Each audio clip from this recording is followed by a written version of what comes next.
Hello dear aspirants, welcome to JK civil services. Hope you all are doing well.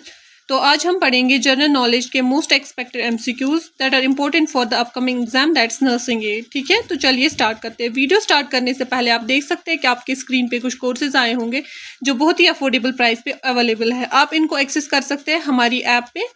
दिए गए WhatsApp number पे भी आप हमसे कांटेक्ट कर सकते हैं, या तो लिंक डिस्क्रिप्शन में दी है, आप वहां से डायरेक्टली कोर्सेज को ज्वाइन कर सकते हैं। हमारे ऐप पे आपको लेटेस्ट पैटर्न की टेस्ट सीरीज भी मिलेगी हर एग्जाम के रिलेटेड।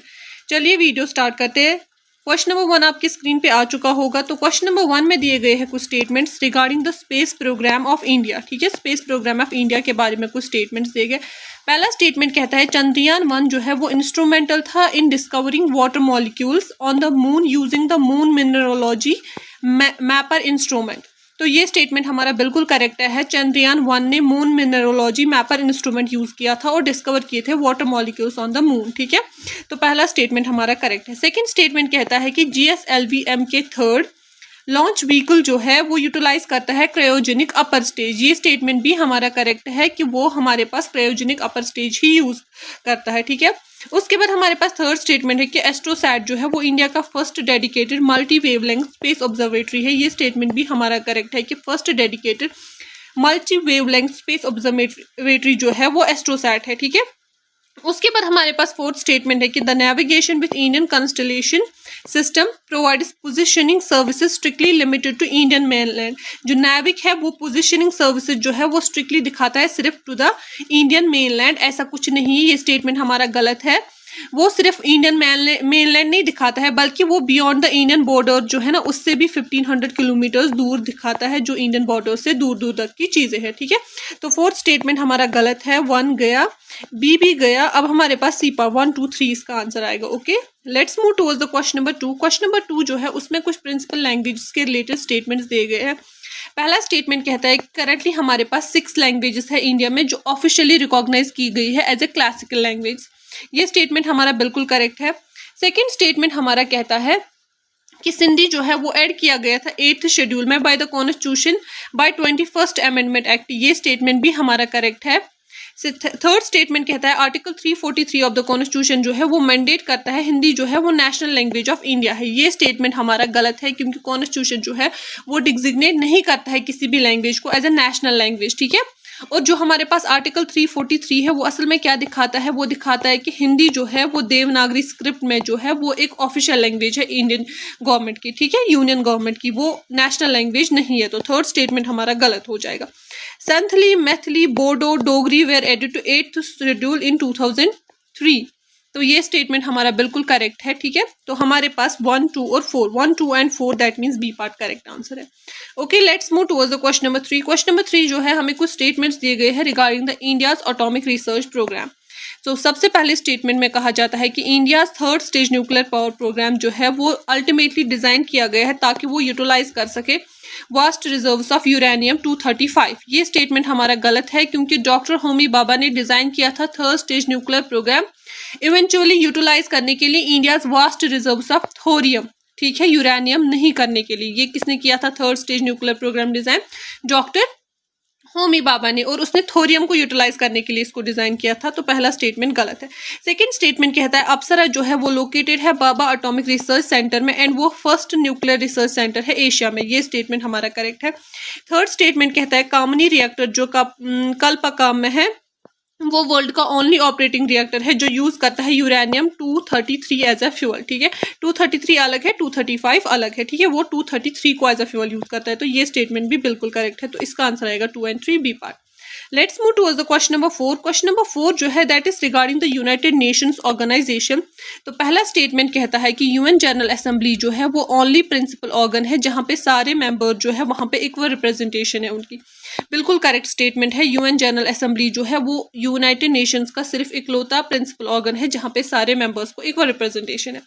सेकेंड स्टेटमेंट कहता है ट्रस्टीशिप काउंसिल जो है वो सस्पेंड की है अपनी operations in 1994 after Palau gained the independence. जैसे ही पलाओ को इंडिपेंडेंस मिली है उसके बाद उसने अपनी ऑपरेशन जो है वो सस्पेंड की थी 1994 में। ये स्टेटमेंट भी करेक्ट है। थर्ड स्टेटमेंट कहता है decisions rendering by the International Court of Justice in contentious cases are legally binding upon the parties included. जो पार्टीज इंक्लूडेड है उसमें तो जो भी डिसीजंस लेगा इंटरनेशनल कोर्ट ऑफ जस्टिस तो वो उस पर बाइंडिंग है, ये स्टेटमेंट भी करेक्ट है।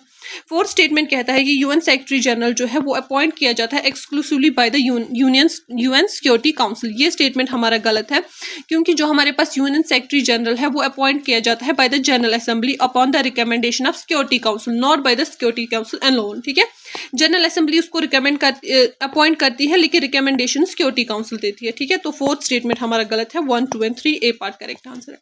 Let's move towards the question number 5। So हमारा क्वेश्चन नंबर 5 जो है वो इंटरनेशनल ग्रुप्स के रिलेटेड कुछ स्टेटमेंट्स दिए गए हैं। पहला स्टेटमेंट कहता है G7 और ब्रिक्स के लिए स्पेसिफिकली दिए गए हैं। ठीक है, तो पहला स्टेटमेंट कहता है G7 जो है वो ऑपरेट करता है एज एन इनफॉर्मल ब्लॉक और उसका कोई फॉर्मल चार्टर नहीं है, ना ही परमानेंट सेक्रेटेरिएट है। ये स्टेटमेंट हमारा बिल्कुल करेक्ट है। उसका कोई परमानेंट सेक्रेटेरिएट नहीं है, बल्कि उसकी प्रेसिडेंसी जो है वो रोटेशन बेसिस पे चेंज होती रहती है। इन जनवरी 2024 ब्रिक्स अलायंस जो है वो ऑफिशियली एक्सपेंड हुई है to include Egypt, Ethiopia, Iran and European Arab Emirates, United Arab Emirates. तो ये स्टेटमेंट हमारा बिल्कुल करेक्ट है। ऑफिशियली ब्रिक्स ने अपने अलायंस को एक्सपेंड किया है और इंक्लूड किया है इजिप्ट को, इथोपिया को, ईरान को और यूएई को। ठीक है, थर्ड स्टेटमेंट हमारा कहता है इंडिया ने होस्ट किया है G7 summit for the first time in 2023। ये स्टेटमेंट हमारा गलत है। G7 जो है वो कभी इंडिया ने होस्ट नहीं किया है। ठीक है, क्योंकि इंडिया उसका मेंबर है ही नहीं। इंडियन प्राइम मिनिस्टर जो है उसको फ्रीक्वेंटली अटेंड तो करता है वो एज ए गेस्ट। ठीक है, गेस्ट अटेंडी जो है वो अटेंड करता है G7 को, लेकिन वो उसका मेंबर नहीं है और ना ही होस्ट किया है। ठीक है, 2023 में जो हमने होस्ट किया था दैट वाज G20। तो थर्ड स्टेटमेंट हमारा गलत है। 1 and 2 इसका करेक्ट आंसर आएगा। Let's move towards the question number 6। Question number 6 में कुछ पावर प्लांट्स के रिलेटेड स्टेटमेंट्स दिए गए हैं। पहला स्टेटमेंट कहता है कि जो हमारे पास काकरा पर एटॉमिक पावर स्टेशन है वो लोकेटेड है on the banks of Tapti river in the Gujarat. ये स्टेटमेंट हमारा करेक्ट है। सेकंड स्टेटमेंट कहता है बरखा Nangal hydroelectric power project जो है वो सतलुज डैम पे है, ये सतलुज रिवर पे है। ये स्टेटमेंट भी करेक्ट है। थर्ड स्टेटमेंट कहता है विंध्याचल थर्मल पावर स्टेशन जो है वो one of the largest in India है और उसको ऑपरेट कराता है एनटीपीसी मध्य प्रदेश में। ये स्टेटमेंट भी हमारा करेक्ट है। एनटीसीपी जो है वो ऑपरेट करता है one of the largest India thermal power station that is Vindhyachal thermal power station, और ये कहाँ पे लोकेटेड है? मध्य प्रदेश में। और फोर्थ स्टेटमेंट कहता है जैतापुर न्यूक्लियर पावर प्रोजेक्ट जो है वो डेवलप किया गया है with the technical corporation with Russia. तो ये स्टेटमेंट हमारा गलत है। सबसे पहले अगर हम देखेंगे जैतापुर न्यूक्लियर पावर प्रोजेक्ट कहाँ पे है, ये महाराष्ट्र में है। ठीक है, उसके बाद ये डेवलप किया जाता है in collaboration with the France, not with Russia. ठीक है, और जब हमारे जो कुंडल कुलाम है ना वो प्रोजेक्ट जो है वो रशिया के साथ कॉपरेशन में किया जाता है। Jaitapur is with the France and कुंडल कुलाम जो है वो हमारे पास रशिया की कॉपरेशन के साथ बनाया जा रहा है। ठीक है, तो फोर्थ स्टेटमेंट हमारा गलत है। 1, 2 और 3 तीनों करेक्ट है, तो इसका आंसर आएगा ए पार्ट। फिर से बता रही हूँ आपको, जैतापुर न्यूक्लियर पावर प्रोजेक्ट जो है that has been developed in cooperation with France, और कुंडल कुलाम जो है that has been developed in cooperation with Russia. ठीक है, let's move towards the question number 7। So question number 7 जो है वो है regarding the awards, honours and prizes. तो पहला स्टेटमेंट हमें इसमें कहा जाता है कि जो हमारे पास नोबेल प्राइज है वो इकोनॉमिक सर्विसेज में दिया जाता था, वो एस्टैब्लिश नहीं किया है अल्फ्रेड नोबेल ने ओरिजिनली 1895 में। तो ये स्टेटमेंट हमारा बिल्कुल करेक्ट है। ओरिजिनली इकोनॉमिक साइंस का नोबेल प्राइज जो है वो एस्टैब्लिश नहीं हुआ था। ठीक है, अमर्त्य सेन जो है वो ओनली पर्सन है इंडियन ओरिजिन का जिसको नोबेल प्राइज मिला था साइंस में, that is physics, chemistry and medicine.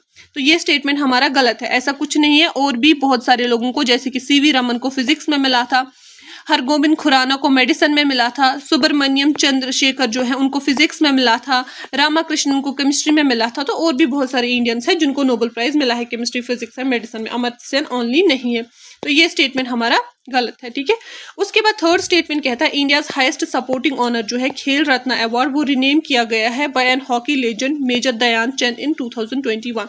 ये स्टेटमेंट बिल्कुल करेक्ट है। इंडियाज हाईएस्ट सपोर्टिंग ऑनर जो है खेल रत्न अवार्ड उसको हॉकी लेजेंड मेजर ध्यानचंद ने रिनेम किया है। ठीक है, तो थर्ड स्टेटमेंट हमारा करेक्ट है। इसका आंसर आएगा 1 and 3। Let's move towards the question number 8। Question number 8 जो है जियोग्राफिकल डिस्कवरीज के रिलेटेड क्वेश्चन है। पहला स्टेटमेंट हमें कहता है जो हमारे पास फेंड्रिनाल्ड मैगेलन एक्सपेडिशन है was the first to circumnavigate the globe. Ferdinand Magellan का एक्सपेडिशन जो है वो पहला था जो सर्कमनेट कर रहा था ग्लोब को। Though Magellan himself died during the voyage in Philippines. जबकि मैगलिन जो है वो वोवेज में खुद ही डेड हो गया फिलीपाइंस में, लेकिन जो उसने एक्सपेडिशन किया था वो फर्स्ट था ताकि वो सर्कमनेविगेट कर सके पूरे ग्लोब को। तो ये स्टेटमेंट हमारा बिल्कुल करेक्ट है।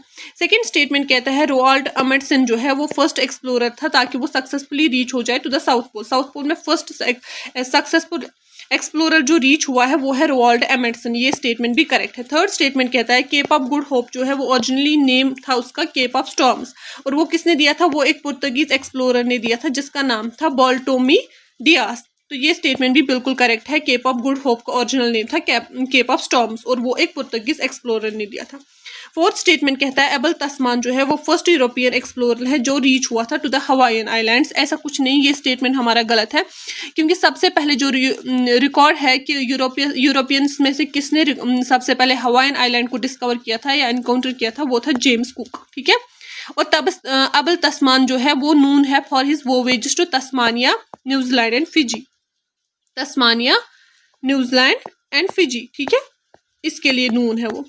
तो फोर्थ स्टेटमेंट हमारा गलत हो गया, ए भी गया, बी भी गया, तो इसका आंसर सी पार्ट है 1 2 3। Let's move towards the question number 9। तो हमारा क्वेश्चन नंबर 9 कहता है कुछ स्टेटमेंट्स दिए गए हैं regarding the books and authors. पहला स्टेटमेंट कहता है एनिहिलेशन ऑफ कास्ट जो है वो एक सेमिनल वर्क है originally written as an undelivered speech by B R. Ambedkar. तो ये स्टेटमेंट हमारा करेक्ट है, वो एक सेमिनल वर्क है और ये एक अनडिलीवर्ड स्पीच थी बी.आर. अम्बेडकर की, एनिहिलेशन ऑफ कास्ट। ठीक है, उसके बाद सेकंड स्टेटमेंट कहता है डिस्कवरी ऑफ इंडिया जो है वो जवाहरलाल नेहरू ने लिखी थी जब वो इम्प्रिजन थे एट द अहमदनगर फोर्ट। तो ये स्टेटमेंट भी हमारा करेक्ट है, जवाहरलाल नेहरू ने ही लिखी थी वो डिस्कवरी ऑफ इंडिया। उसके बाद है third statement that is Gitanjali जो है वो कलेक्शन ऑफ पोएम्स है फॉर विच रविंद्रनाथ टैगोर को मिला था नोबेल प्राइज, और ये ओरिजिनली हिंदी में लिखी गई है। ये स्टेटमेंट हमारा गलत है, क्योंकि जो हमारे पास गीतांजलि है ना वो लिखी गई थी originally in Bengali, not in Hindi. ठीक है, और टैगोर ने उसको खुद ही ट्रांसलेट किया था into money poems into English. ठीक है, इंग्लिश की पोइम्स में उसको ट्रांसलेट किया गया था। तो ये स्टेटमेंट हमारा गलत हो जाएगा, इसका आंसर आएगा 1 and 2, that is C part. ठीक है, let's move towards the question number 10। So हमारा क्वेश्चन नंबर 10 है, अब हमारे पास क्वेश्चन नंबर 10 है। क्वेश्चन नंबर 10 में कुछ स्टेटमेंट्स दिए गए हैं regarding the Indian GDP and economy. तो सबसे पहले कहा जाता है जो हमारे पास बेस ईयर है वो गवर्नमेंट ऑफ इंडिया जो है वो यूज करता है for calculating GDP at constant prices, वो है 2011-12। ऐसा कुछ नहीं है, ये रिसेंटली चेंज हुआ। चेंज किसने किया है, मोस्पी ने चेंज किया है। ठीक है, ministry of statistical and program implementation और नेशनल स्टैटिस्टिकल ऑफिस जो है ये मिलकर जो डेटा जीडीपी की डेटा सीरीज जो लॉन्च करते हैं इन्होंने ही चेंज किया, और अब ये हमारे पास 2022-23 है। ठीक है, उसके बाद हमारे पास सेकंड स्टेटमेंट है कि रियल जीडीपी जो है वो कैलकुलेट किया जाता है using the current prices making it highly susceptible to distortion from inflation. ऐसा कुछ नहीं है, रियल जीडीपी के लिए हमारे पास कॉन्स्टेंट मार्केट प्राइसेस होते हैं, तभी तो हम बेस ईयर लेते हैं इसका। तो ये जो है ये डेफिनेशन हमारे पास नॉमिनल जीडीपी की है, रियल जीडीपी की नहीं है। तो सेकंड स्टेटमेंट भी हमारा गलत हो जाएगा। थर्ड स्टेटमेंट कहता है जीवीए जो है वो प्रोवाइड करता है picture of the state economy from the producer side, that is supply side. ये स्टेटमेंट बिल्कुल करेक्ट है। तो ग्रॉस वैल्यू एडेड जो है वो हम इसीलिए यूज करते हैं ताकि हमें प्रोड्यूसर साइड की इकोनॉमिक एक्टिविटी के बारे में पता चले। फोर्थ स्टेटमेंट कहता है कि remittances send by the Indian workers abroad और include in calculation of India's domestic product. ऐसा कुछ नहीं है, ये हम यूज करते हैं इन द जीएनपी। ठीक है, जीएनपी का क्या मतलब होता है, GDP plus net factor income from abroad. ठीक है, तो ये हमारे पास यहाँ से हम लेते हैं जीएनपी से, ग्रॉस नेशनल प्रोडक्ट से, जीडीपी से नहीं। जीडीपी जो होता है वो सिर्फ स्ट्रिक्टली दिखाता है production in the countries territory. ठीक है, डोमेस्टिक बॉर्डर्स में जो प्रोडक्शन होती है उसी को मेजर करता है जीडीपी। तो फोर्थ स्टेटमेंट भी गलत है, तो इसका आंसर सिर्फ थर्ड है। ठीक है, थर्ड हमारे पास कोई ऑप्शन में नहीं है, तो आप ये कंसिडर कीजिए कि बी पार्ट 3 ओनली इसका आंसर है। ठीक है, let's move towards the question number.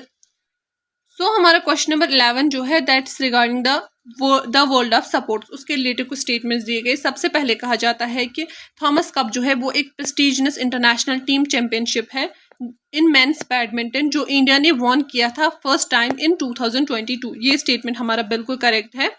Second statement कहता है कि टेंस के कैलेंडर ईयर में अगर ग्रैंड स्लैम आता है तो उसका मतलब होता है winning Australian open, French open, Wellington और यूएस ओपन एक ही साल में। तो ये स्टेटमेंट बिल्कुल करेक्ट है कि अगर आपको Australian open, French open, Wellington और यूएस ओपन सिंगल ईयर में विन हो रहे हैं तो that means grand slam in the 10th calendar year. Third statement कहता है मॉडर्न ओलंपिक्स जो है वो रिवाइव की थी पेड्रो डी कॉर्बेटिन ने 1896 में पेरिस में। यहाँ तक ये बिल्कुल स्टेटमेंट करेक्ट है कि उसी ने, पेड्रो कॉर्बेटिन ने ही उसको रिवाइव किया था, लेकिन कहाँ पे किया था, एथेंस ग्रीस में किया था। ठीक है, एथेंस ग्रीस में किया था, पेरिस में नहीं किया था। तो थर्ड स्टेटमेंट हमारा गलत हो जाएगा, इसका आंसर आएगा 1 and 2, that's A part. Let's move towards the question number 12। Number 12 है जिसमें स्टेटमेंट्स दिए गए हैं about the SAARC and ASEAN. तो सबसे पहले कहा जाता है जो साफ्टा है, South Asian free trade agreement, वो रीच हो गया है at its 12th SAARC summit in Islamabad. ये स्टेटमेंट हमारा करेक्ट है। सेकेंड स्टेटमेंट कहता है कि आसियान जो है वो एक रीजनल फोरम है जो इंक्लूड करती है नॉन एशियन स्टेट्स को, जैसे कि यूएस, रशिया और इंडिया को, ताकि वो डिस्कस कर सके political and security issues. Asian region forum जो है वो नॉन एशियन स्टेट्स को भी इंक्लूड करती है। ये स्टेटमेंट भी बिल्कुल करेक्ट है। थर्ड स्टेटमेंट कहता है अफगानिस्तान जो है वो 8th मेंबर स्टेट बन गया है सार्क का इन 2007। तो ये स्टेटमेंट भी हमारा करेक्ट है। फोर्थ स्टेटमेंट कहता है आसियान जो है वो ऑपरेट करता है based on legally binding charter जो अलो करता है for the expulsion of the members that violate its core principles. तो ऐसा स्टेटमेंट है ही नहीं, वो सिर्फ हमारे पास आसियान वे पे रिले करता है, ठीक है, कंसेंसस और नॉन इंटरफेरेंस पे। इसमें हमारे पास कोई भी फॉर्मल लीगल मैकेनिज्म नहीं है for explanation of member states, ठीक है। तो ये हमारे पास आसियान वे पे ऑपरेट करता है, जिसका मतलब होता है on the basis of consensus और नॉन इंटरफेरेंस, ठीक है। तो फोर्थ स्टेटमेंट हमारा गलत हुआ, 1 2 3 इसका आंसर आएगा। Let's move towards the question number 13। So हमारा क्वेश्चन नंबर 13 जो है that's regarding the capital, currencies and international organisations. पहला स्टेटमेंट कहता है headquarters of World Trade Organisation जो है वो जनीवा स्विट्जरलैंड में है। ये स्टेटमेंट हमारा बिल्कुल करेक्ट है। WTO का हेडक्वार्टर जो है वो जनीवा स्विट्जरलैंड में है। सेकेंड स्टेटमेंट कहता है कि जो तुर्की की कैपिटल है अंकारा, वो जियोग्राफिकली लोकेटेड है entirely on the European continent. ये स्टेटमेंट हमारा गलत है क्योंकि वो हमारे पास एशियन कंटिनेंट में मेजर है और कुछ पार्ट जो है तुर्की का वो हमारे पास यूरोपियन कंटिनेंट में है, एंटायरली वो नहीं है यूरोपियन कंटिनेंट में, ठीक है। तो सेकंड स्टेटमेंट हमारा गलत हुआ, जिसकी वजह से ए ऑप्शन भी गया, बी भी एलिमिनेट हो गया और ऑल भी एलिमिनेट हो गया। हमारे पास सी ही सिर्फ बचता है। अगर आपको थर्ड पता भी नहीं होगा तब भी आप आंसर निकाल सकते हो। अब हम थर्ड पढ़ते हैं, official currency of south Korea जो है वो वॉन है। तो ये स्टेटमेंट भी हमारा करेक्ट है, इसका आंसर आएगा सी पार्ट, ठीक है। That was all about the 13 questions from the general knowledge. Hope you like it. अगर आपको कोई भी क्वेरी होगी, कोई भी क्वेश्चन होगा, comment in the comment section, we will reach to you.